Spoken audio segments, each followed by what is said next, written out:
Hi, and welcome to Simply Happy Conversations. I'm Narelle King, and in today's solo episode, I'll be sharing some of my habits that are inspired by yoga. So if you're wanting to incorporate yoga into your life, then this episode will give you some ideas. Welcome to Simply Happy Conversations. I'm Narelle King, wellness and organisational coach and Yin and Nidra yoga instructor.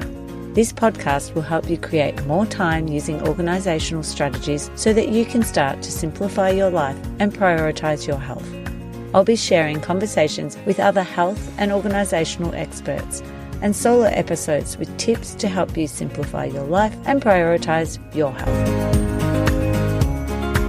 Thanks for joining me for today's solo episode. I'm sharing some of my habits that are inspired by yoga. Now, these habits are not habits that are based on the actual asana practice. And the idea of yoga practice is not just about focusing and being aware and mindful and calm for the time that you're on your mat, but to carry this state of being with you when you leave the class. I heard this saying and I love it. Yoga is not about tying yourself in knots, but undoing the knots. So it's deeper than just the asana practice that we think yoga is. The yamas and niyamas originate from the very well-known texts, the Yoga Sutras of Patanjali. And this is something that I studied during my yoga teacher training.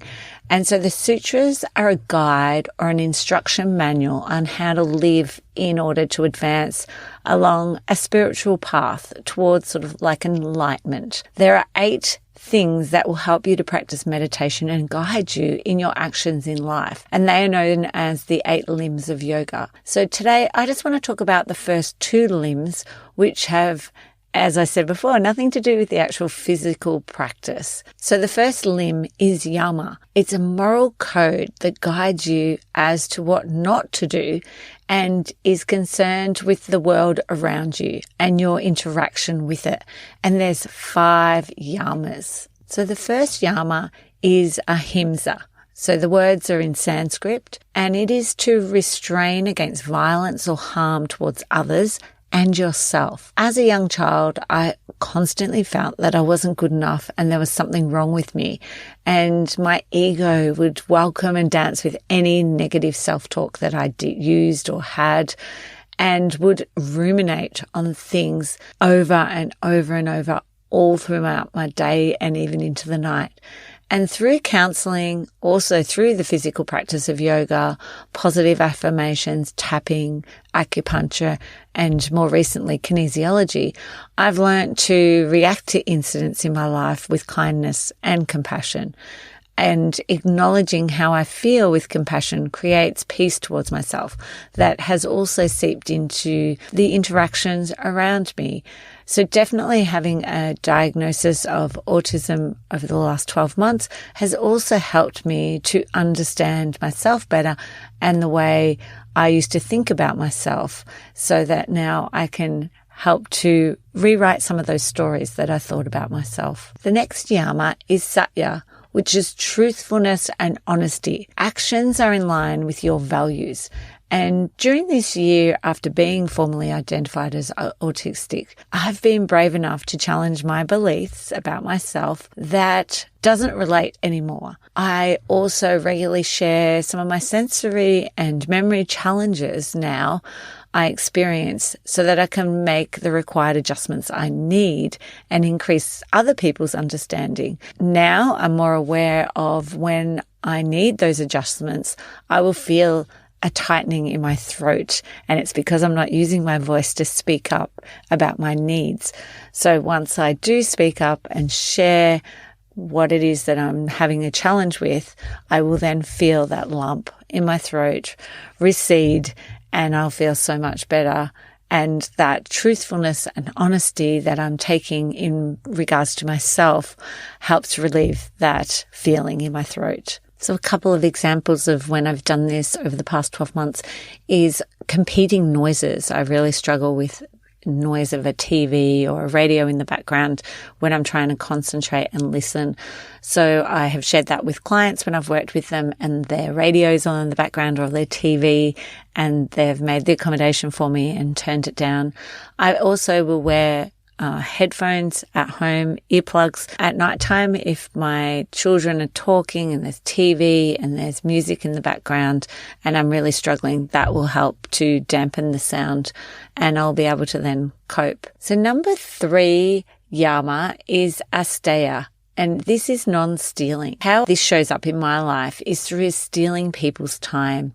So when I've too much on my plate and I haven't scheduled any sort of buffering time between appointments, I'll be running late and I am then stealing time from others. I also steal from my own energy and push beyond my limits all the time. And yin yoga has reminded me to slow down and give back to myself. I also see stealing from Earth's resources through the waste and overconsumption from my work as a professional organizer. There's a real problem with the need to possess and accumulate items in excess in people's homes. And so I try to practice a clutter-free life, so only hold on to what we need. And I'm really mindful of the consumption of what I bring into our home. Do we really need this? Is this going to make our life easier? Just by asking those couple of questions of myself before purchasing something will help me to decide whether I really need that item and whether it's just a want instead. 3 yama is brahmachari, and that is to move, connect and engage with yourself to preserve your energy and maintain your inner vitality. So I've been trying to focus on this in my life more recently over the last several years.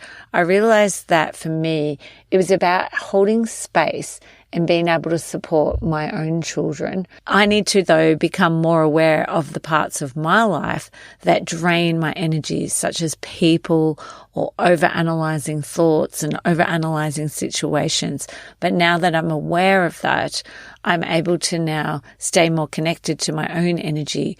I also am more aware of being around people for a long period of time. I need to take myself away and have some time to re-energize. I can't be around people all the time because then I'll have my energy completely drained. And with the work that I do, I am with people and clients all day long. So therefore at nighttime, I really need that time away from everyone and re-energize myself. Final yama is abarigaha, which is non-greed and non-holding on to and attaching to possessions, thoughts, relationships, or thoughts of being about yourself. Over the past several years, when there's been a significant change in the world, I have found myself wanting to hold on to life as it was and really resist change. Being open to change, though, in routines during the 6 weeks of yoga teacher training allowed me to let go of some of my old habits and ways of thinking and embrace some new habits, like practicing yoga and meditation in the morning before either going to the gym or for a walk. Whereas in the past, I thought that I could only do that later at night before going to bed. But just having that change in routine with 6 weeks was a great way to now incorporate that early in the morning as well as even at night. Even over a break or school holidays, I also find that's a great time to be open to a small change in routine. But again, I'll find myself going straight back to that routine after the holidays because I really, really hold on to that predictability in my life. I also see this need of grasp and cling to items and memories evoked by objects with clients when I'm helping to create clutter-free and functional homes with them. And I help to encourage them to explore letting go and remind them that what you hold on to is what holds on to you. So this is definitely a yama that I feel is connected to my organization. So the second limb is the niyama, which refers to the code that guides you as to what to do, and it's directed towards yourself. Whereas our yamas were moral codes that guide us what not to do and is concerned with the world around you and your intention with it. So there's a slight difference between the two. And again, there's 5 niyamas. Our first niyama is satya, and this means purity, or is defined as cleanliness of the body and mind. I try to stay really hydrated and drink plenty of water throughout my day. Also, my work is quite physical, so therefore I actually feel thirsty. I eat a range of whole foods now, not when I was a lot younger, and with minimal processed foods to just give my body the energy it really needs, especially for the work that I do. When I was a lot younger and I didn't have that understanding, I would just be grabbing for whatever could give me a quick sugar fix. Whereas now, over time, I have found the foods that really agree with me. So I found a diet that's minimal in dairy and gluten has really been beneficial for my body. It's also helped to reduce the chances of illness. I've definitely found my immunity has been a lot stronger since I reduced both of those out of my diet. So a couple of other things that I like is breathing exercises. So just noticing your breath in, holding, and your breath out. And this could be when you're turning the kettle on or you're about to brush your teeth. So something you already do. Another thing is twisting shapes. So like your supine twist. So taking your knees over to one side and your arms out to the side on your back is a great way to cleanse your body.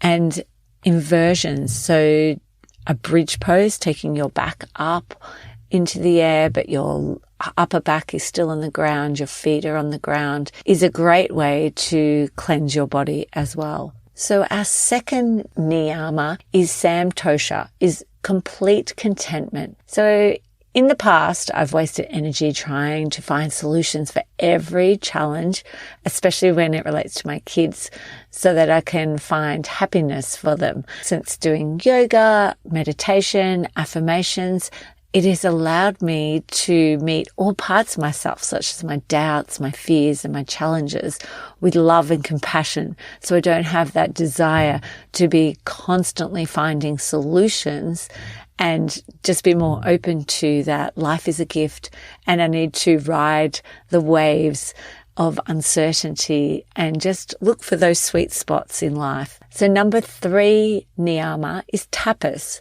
And tapas is slow burning desire to move forward by directing your energy into what's essential in life.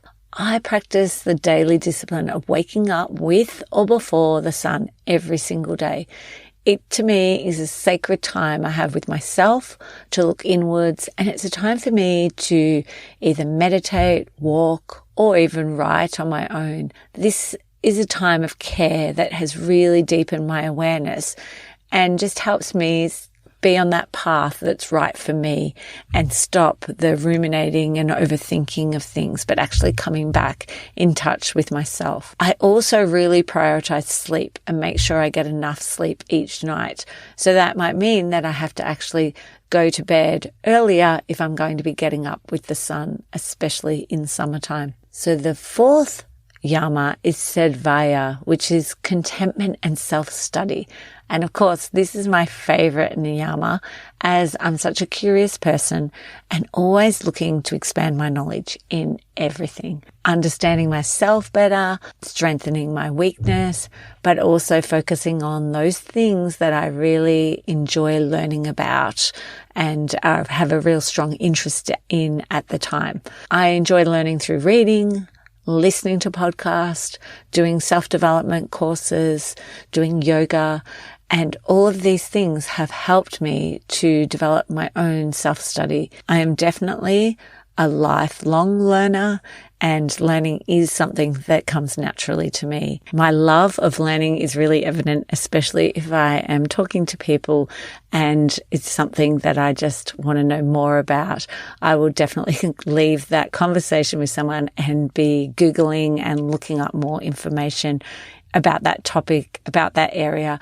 And one of the things I struggle with is remembering if someone gave me information. So I will then message that person and say, can you send me the name of that? Because I actually visually have to see that to be able to then look it up, because I won't remember it. I'll remember what we were talking about, but I won't know the specific names of if they've recommended a podcast or a website to look up or a person to follow. The final niyama is Ishvarya. the practice of bowing to a higher, more intelligent force that permeates the universe.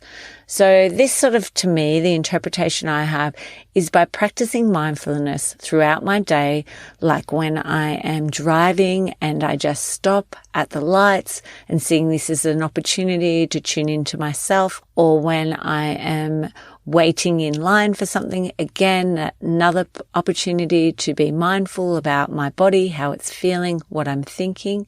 These gaps also then help me to add a gap when I'm reacting and responding to something. As an autistic person, I do find the emotional regulation difficult at times when I have had too much sensory input. So that's too many lights, too many sounds.